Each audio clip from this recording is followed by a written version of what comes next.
On a chilly December morning in 2000, Jerry Michael Williams set out for what should have been a routine duck hunting trip on Lake Seminole, just west of Tallahassee, Florida. By nightfall, instead of celebrating their 6th wedding anniversary as planned, his wife Denise was making frantic phone calls, reporting her husband missing. What began as a simple search for a missing hunter would unravel into one of Florida's most perplexing and sinister murder mysteries, a mystery that took nearly 2 decades to solve. Jerry Mike Williams grew up in Bradfordville, Florida, with his older brother Nick. Raised in a modest, double-wide trailer by their parents, Mike worked nights at a supermarket to help pay for his and his brother's tuition at North Florida Christian High School. At age 15, he took up duck hunting and met Denise Morell, who would later become his wife. Mike attended Florida State University, majoring in political science and urban planning. Before he graduated, he secured a job as a property appraiser with Ketchum Appraisal Group, earning a reputation as a hard worker. He married Denise in 1994, and they had a daughter in 1999. By the time of his disappearance, Mike was earning $200,000 a year, allowing the couple to buy a home in an upscale Tallahassee neighborhood. In mid-2000, the couple took out a $1 million life insurance policy on Mike, arranged through his best friend, Brian Winchester. Just days before his disappearance, Mike and Denise shared their plans to have another child. On December 16, 2000, Mike went duck hunting early in the morning but did not return. Denise reported him missing, prompting Brian Winchester and his father to search the area. They found Mike's Ford Bronco parked near a remote boat launch.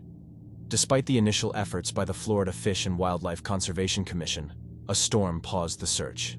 When it resumed, they concentrated on a 10-acre area of Lake Seminole, finding Mike's boat about 225 feet from the ramp with his shotgun still inside. It was suspected that Mike might have hit a tree stump, fallen into the 12-foot deep water, and drowned when his waders filled with water. Despite a thorough search of the lake bed, Mike's body was not found. It was later suggested that Mike's body might have been consumed by alligators. 6 months after his disappearance, his waders and a jacket containing his hunting license were discovered in the lake, leading to his being declared legally dead following a court petition by Denise.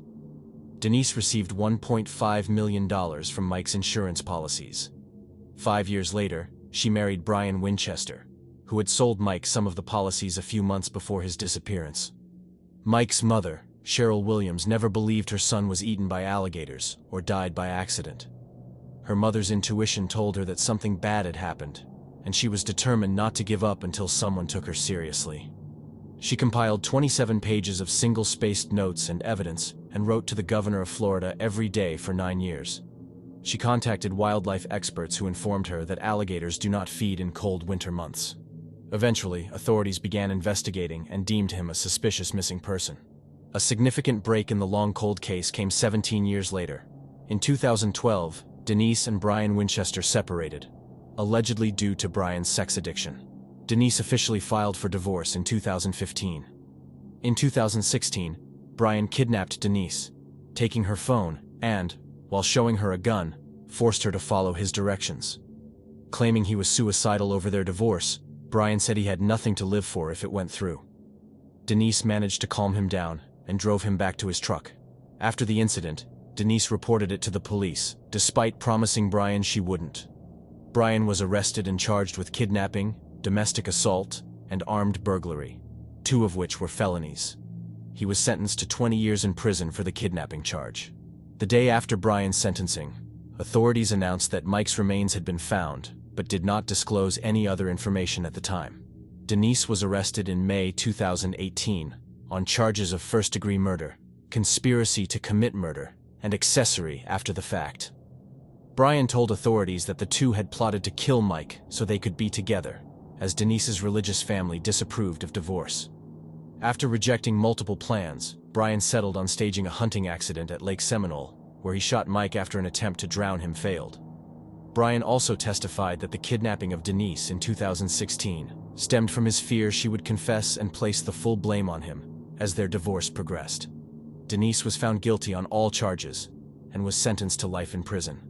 Brian received immunity from prosecution for his role in Mike's murder in exchange for leading investigators to Mike's body and providing a full and truthful confession. He is still serving a 20-year sentence for the kidnapping charge. In January 2020, Denise appealed her conviction, arguing that no evidence linked her to the murder. In November 2020, her murder conviction was overturned, but her conviction for conspiracy to commit murder and the accompanying 30-year sentence were upheld. Denise is currently serving her sentence at the Florida Women's Reception Center. When I went to the lake, God told me Mike was not in Lake Seminole. He didn't drown. He didn't get eaten by alligators. I had to find him and bring him home. I begged Fish and Game to do a criminal investigation. They told me Mike drowned and got eaten by alligators, and there was no need for an investigation. They laughed at me and called me crazy. Fish and Game and FDLE should have known that alligators are ectothermic. They don't eat in cold water.